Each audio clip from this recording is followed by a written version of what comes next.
రక్ష Rishi heart touching final episode.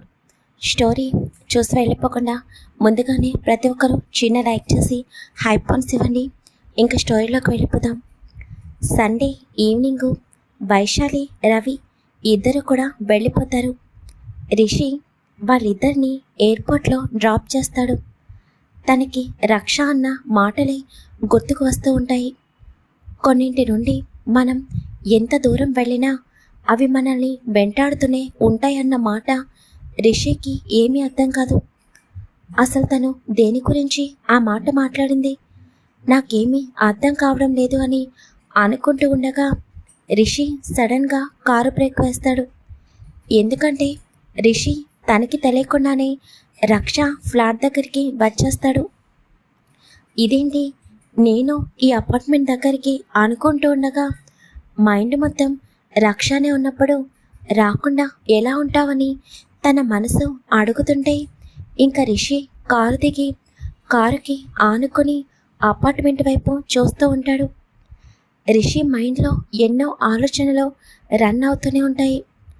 అలా చాలాసేపు రిషి అక్కడే నిలబడి ఆ అపార్ట్మెంట్ వైపు చూస్తూ ఉంటాడు. టైం 10 అవుతుండగా సడన్గా రక్ష అపార్ట్మెంట్ నుండి బయటకు రావడం చూసి రిషి షాక్ అవుతాడు.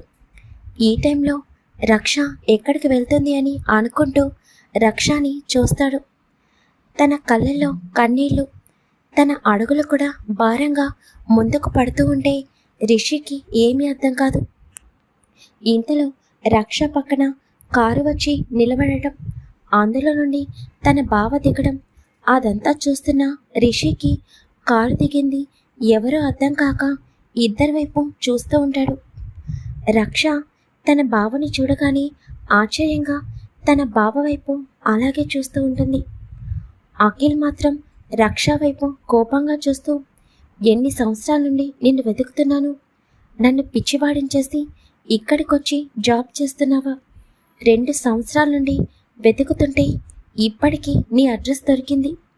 నన్ను పెళ్లి చేసుకోవడం ఇష్టం లేక ఇంత దూరం పారిపోయి వచ్చావు కదా, ఇప్పుడు నన్ను ఎలా పెళ్లి చేసుకోకుండా ఉంటావో నేను చూస్తాను, పద అని చెప్పి అఖిల్ రక్ష చేతిని పట్టుకుని బలవంతంగా కారులోకి నెట్టగానే అదంతా చూస్తున్న రిషి ఒక క్షణం షాక్ అవుతాడు. తర్వాత రిషి ఫేస్ అనేది కోపంగా మారిపోతుంది.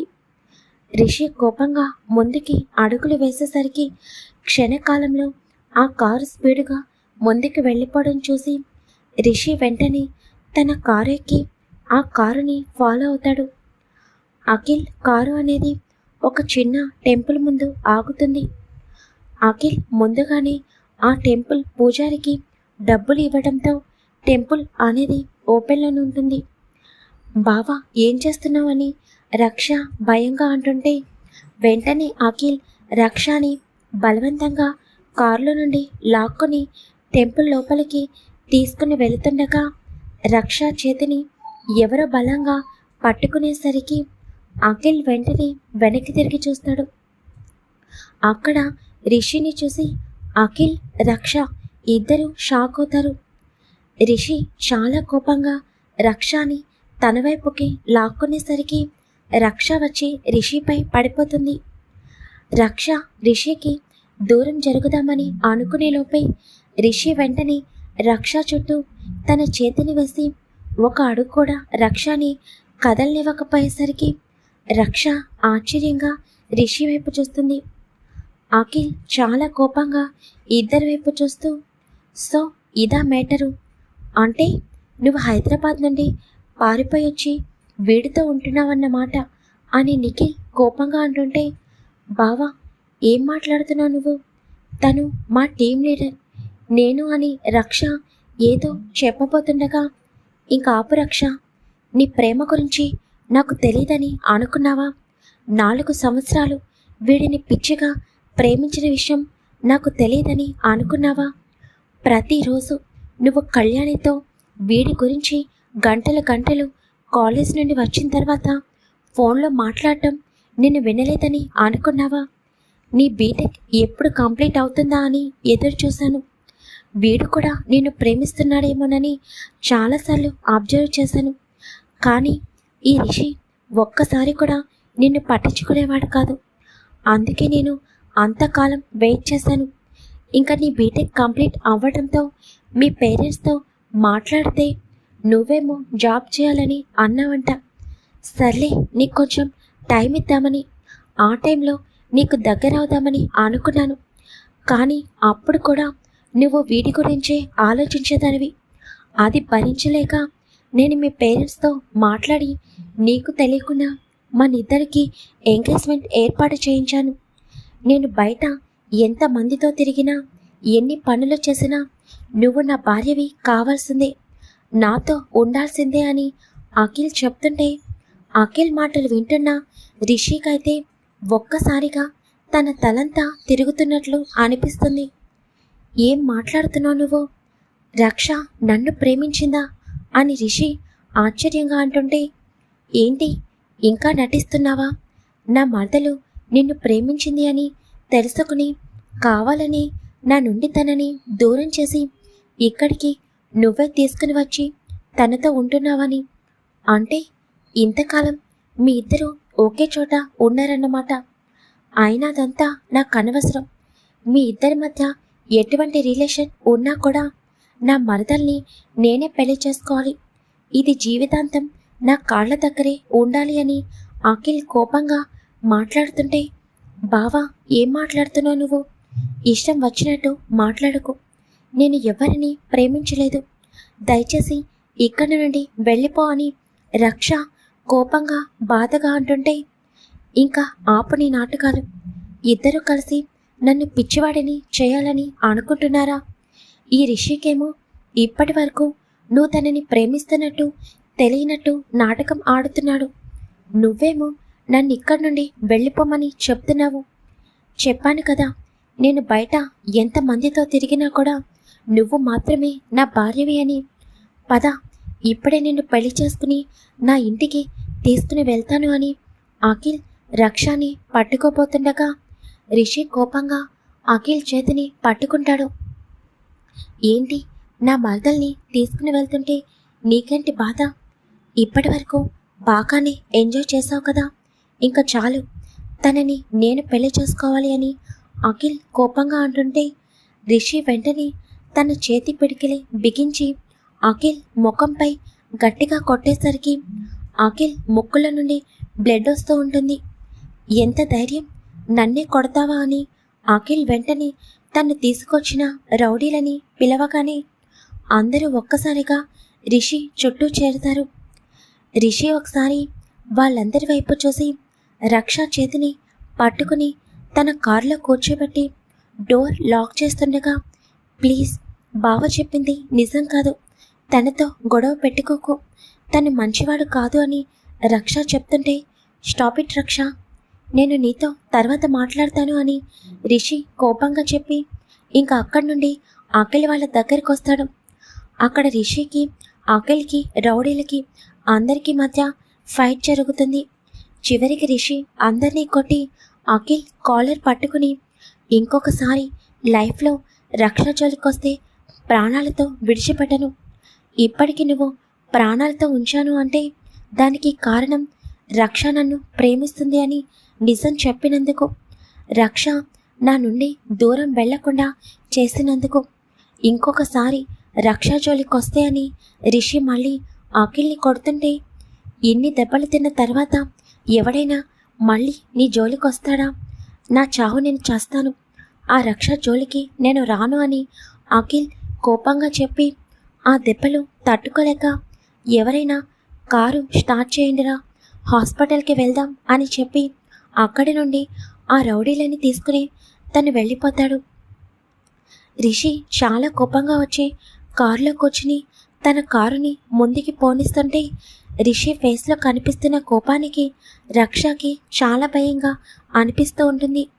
రిషి అని రక్ష చిన్నగా అంటుంటే, స్టాప్ ఇట్ రక్ష, చెప్పాను కదా నేను నీతో తర్వాత మాట్లాడతాను అని, ఇంకేం మాట్లాడుకో అని చెప్పి రిషి రక్షని తన ఫ్లాట్కి తీసుకుని వెళ్తాడు. రిషి ఏం చేస్తున్నావు అని రక్ష ఆరుస్తున్నా కూడా రిషి వినిపించుకోకుండా రక్ష చేతిని పట్టుకుని స్పీడ్గా తన ఫ్లాట్లోకి తీసుకుని వెళ్ళి లోపల నుండి డోర్ లాక్ చేసేస్తాడు. రిషి నేను వెళ్ళాలి అని రక్ష అంటుంటే వెంటనే రిషి రక్షని తన మీదకి లాక్కొని, సో వాడు చెప్పిందంతా నిజం అన్నమాట. నువ్వు నన్ను 4 ఇయర్స్గా కాదు 8 ఇయర్స్గా ప్రేమిస్తున్నావన్నమాట అని రిషి కోపంగా అంటుంటే రక్ష తన ఫేస్ని పక్కకి తిప్పుకుని, లేదు బావ అబద్ధం చెప్తున్నాడు అని రక్ష చిన్నగా అంటుంటే, స్టాప్ ఇట్ రక్ష, నేనేమి చిన్న పిల్లాడిని కాదు నీ మాటలు నమ్మడానికి. నువ్వు మొదటి రోజు నన్ను కలిసినప్పుడు నీ కళ్ళల్లో తెలియని ఫీలింగ్ నేను గమనించాను. ఆ రోజు నుండి చూస్తూనే ఉన్నాను. అందరితో మంచిగా మాట్లాడేదానివి, నా దగ్గరికి వచ్చేసరికి డిస్టెన్స్ మెయింటైన్ చేసేదానివి. మొదట ఎందుకో అర్థం కాలేదు. నిన్న కూడా నేను నీ దగ్గరికి వచ్చినప్పుడు, నిన్ను కిస్ చేస్తున్నప్పుడు నువ్వు నిజంగా నేనంటే ఇష్టం లేకపోతే అప్పుడే నా చెంపపై గట్టిగా కొట్టేదానివి. కానీ నువ్వు సైలెంట్గా ఉండిపోయావు. ఏంటిదంతా రక్ష? 4 సంవత్సరాలు నన్ను ప్రాణంగా ప్రేమించినప్పుడు నాతో ఒక్క మాట కూడా ఆ టైంలో నీకు చెప్పాలని అనిపించలేదా? ఎందుకు నీ ప్రేమని నీ మనసులోని సమాధి చేసుకున్నావు? పోనీ రెండోసారి నేను కనిపించిన తర్వాత అయినా కూడా నీ ప్రేమని నాకు చెప్పాలని అనుకోలేదా అని రిషి కోపంగా అంటుంటే రక్ష వెంటనే రిషి వైపు కోపంగా చూస్తూ, ఒక పెళ్ళైన వాడికి నా ప్రేమ గురించి ఎలా చెప్పగలను రిషి? ఇంకొక అమ్మాయి జీవితాన్ని ఎలా నాశనం చేయగలను అని రక్ష కోపంగా అనేసరికి రిషి ఒక్కసారిగా షాక్ అయిపోతాడు. ఏం మాట్లాడుతున్నావు నువ్వు? పెళ్ళైనవాడా? ఎవరు అని రిషి చిన్నగా అంటుంటే, ఇంకెవరు, నువ్వే. నువ్వు వైశాలి ప్రేమించుకున్నారని నాకు తెలీదా? నీకు వైశాలికి పెళ్ళైందని, ఇంకా ఈరోజు నీ వల్ల వైశాలి ప్రెగ్నెంట్ అని రక్ష ఏడుస్తూ అంటుంటే, స్టాప్ ఇట్ రక్ష అని రిషి గట్టిగా అరిచిన అరుపుకి రక్ష భయంగా ఆశ్చర్యంగా రిషి వైపు చూస్తుంది. రిషి వెంటనే రక్ష 2 షోల్డర్స్ పట్టుకుని, నీకు పిచ్చి పట్టిందా? నేను వైశాలిని ప్రేమించడం ఏంటి? నాకు వైశాలికి పెళ్లి కావడం ఏంటి? ఏం మాట్లాడుతున్నావు నువ్వు అని రిషి కోపంగా అడుగుతుంటే, ఇంకా నా దగ్గర ఎందుకు నిజం దాస్తున్నావు రిషి? ఈరోజు మార్నింగ్ కూడా నేను చూశాను కదా అని రక్ష ఏడుస్తూ మాట్లాడుతుంటే, రక్ష అసలు నువ్వు ఏం మాట్లాడుతున్నావో ఏం చెప్తున్నావో నాకు అర్థం కావడం లేదు. పిచ్చి పట్టినట్టు అనిపిస్తుంది. అసలు ఏం మాట్లాడుతున్నావు అని రిషి అనేసరికి రక్ష వెంటనే రిషి కాలర్ పట్టుకుని, ఏం మాట్లాడుతున్నాను నీకు అర్థం కావడం లేదా? 4 సంవత్సరాలు నిన్ను పిచ్చి దానిలాగా ప్రాణంగా ప్రేమించాను. కాలేజీలో నిన్ను చూసిన మొదటి రోజే నీపై ఇష్టం కలిగింది. అది నెమ్మదిగా ఎప్పుడు ప్రేమగా మారిపోయిందో కూడా నాకు తెలియదు. నీ గురించి ప్రతిరోజు నీకంటే ముందుగా కాలేజ్కి వచ్చి నీకోసం వెయిట్ చేసేదానిని. నిన్ను చూసిన క్షణం నా పెదవులపై వచ్చిన చిరునవ్వు నీకు తెలియదు రిషి. దూరం నుండి నిన్ను చూస్తూ బ్రతికేసేదానిని. నా మనసులో మాట నీకు ఎప్పటికప్పుడు చెప్పాలని అనుకునేదానిని. కానీ నువ్వు ఎవరితోటి ఎక్కువ మాట్లాడేవాడివి కాదు. ఇంకా అమ్మాయిల విషయంలో అయితే అస్సలు ఇన్వాల్వ్ అయ్యేవాడివి కాదు. చాలా డిస్టెన్స్ మెయింటైన్ చేసేవాడివి. అలాంటప్పుడు నా ప్రేమని నీకు ఎలా చెప్పగలను? అందుకే 4 సంవత్సరాలు నేను దూరంగా చూస్తూ బ్రతికేశాను. కానీ మన కాలేజ్ అయిపోతుంది అని నా ప్రేమని చెప్పాలని అనుకున్నాను. ఆ రోజు లాస్ట్ డే మన కాలేజ్లో ఫంక్షన్ జరుగుతున్నప్పుడు నా ప్రేమని నీకు చెప్పాలని, నిన్ను ఎంత ప్రాణంగా ప్రేమించాను, నిన్ను పెళ్లి చేసుకోవాలని ఎన్ని కలలు కన్నాను అన్నీ నీకు చెప్పాలని ఎంతో ఆశతో మన క్లాస్ రూమ్కి వచ్చాను. కానీ అక్కడ నిన్ను వైశాలిని అంత దగ్గరగా చూసేసరికి షాక్ అయ్యాను. కానీ నీపై ఉన్న నమ్మకం అది అబద్ధమని నాకు చెప్తూనే ఉంది. కానీ అప్పుడు నీ నోటి నుండి వచ్చిన మాటలు నేను ఇప్పటికీ మర్చిపోలేను రిషి. నీకు నేను ఎప్పుడు తోడుగా ఉంటాను. ఈ పెళ్ళి జరగనివ్వను. 1 వీక్లో మనమిద్దరం యుఎస్కి వెళ్ళిపోతామని నువ్వు వైశాలితో చెప్పిన మాటలు విన్న తర్వాత అప్పుడు నాకు అర్థమైంది నువ్వు వైశాలి ప్రేమించుకున్నారు అని. నేనే పిచ్చి దానిలాగా నీ మనసులో ఎవరు లేరు అనుకుని నిన్ను ప్రాణంగా ప్రేమిస్తూ వచ్చాను అని ఆ క్షణమే నా మనసు ముక్కలైపోయింది రిషి. నీ ప్రేమని మర్చిపోవడానికి నాకు 2 సంవత్సరాలు పట్టింది తెలుసా. ప్రతి క్షణం ఆఫీస్లో ఉన్నంతసేపు కొలీగ్స్తో గడిపినా కూడా ఇంటికొచ్చిన ప్రతిరోజు నైట్ నాతో నేనే ఒక యుద్ధం చేసేదాన్ని. అలా మా బావతో పెళ్ళి అని హైదరాబాద్ నుండి నిత్యతో కలిసి బెంగళూరుకి వచ్చేసాను. అయినా నీ జ్ఞాపకాలు నన్ను విడిచిపెట్టలేదు. ఇలా ఉండగా సడన్గా కొన్ని నెలల క్రితం నువ్వు మళ్ళీ నా ఎదురుగా వచ్చావు. ఎందుకో తెలీదు, మళ్ళీ నా హార్ట్ నీకు రెస్పాండ్ అవ్వడం మొదలుపెట్టింది. ఆ రోజు నేను నీ గురించి తప్పుగా అనుకున్నానేమో, నేనే తప్పుగా ఆలోచించానేమో అనుకున్నాను. నిన్న నా మనసులో మాట నీకు చెప్పాలని ఎంతో ఆశతో వచ్చాను. కానీ అప్పుడు నాకు అర్థమైంది నా మనసు నన్ను మోసం చేయలేదు అని, నువ్వు వైశాలిని ప్రేమించావు అని. నీ వల్ల వైశాలి ప్రెగ్నెంట్ అని తెలియగానే మళ్ళీ రెండోసారి నా మనసు ముక్కలైపోయింది రిషి. ఇంక ఈ బాధని నేను భరించలేను. అందుకే నేనుండి దూరంగా వెళ్ళిపోవాలని అనుకుంటున్నాను.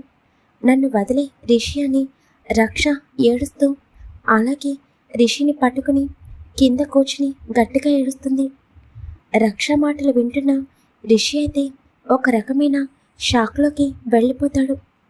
ప్లీజ్ నన్ను వదిలే రిషి అని రక్ష కింద కూర్చుని అలాగే ఏడుస్తా మాట్లాడుతుంటే రిషి నెమ్మదిగా కిందకి రక్ష వైపు చూస్తాడు. రక్ష తన విషయంలో ఎంత బాధపడిందో, తనని వైశాలిని చూసి ఎంత తప్పుగా అనుకుందో, ఈ 8 సంవత్సరాలు కూడా తను ఎంత నరకం అనుభవించిందో రిషికి అర్థమవుతుంటే తన కళ్ళలో నుండి కూడా కన్నీళ్ళు వస్తూ ఉంటాయి. ఇంకా రిషి బాధని భరించలేక వెంటనే రక్ష షోల్డర్స్ పట్టుకుని ఒక్కసారిగా తనని పైకి లేపి గట్టిగా తన గుండెలకి హత్తుకుంటాడు.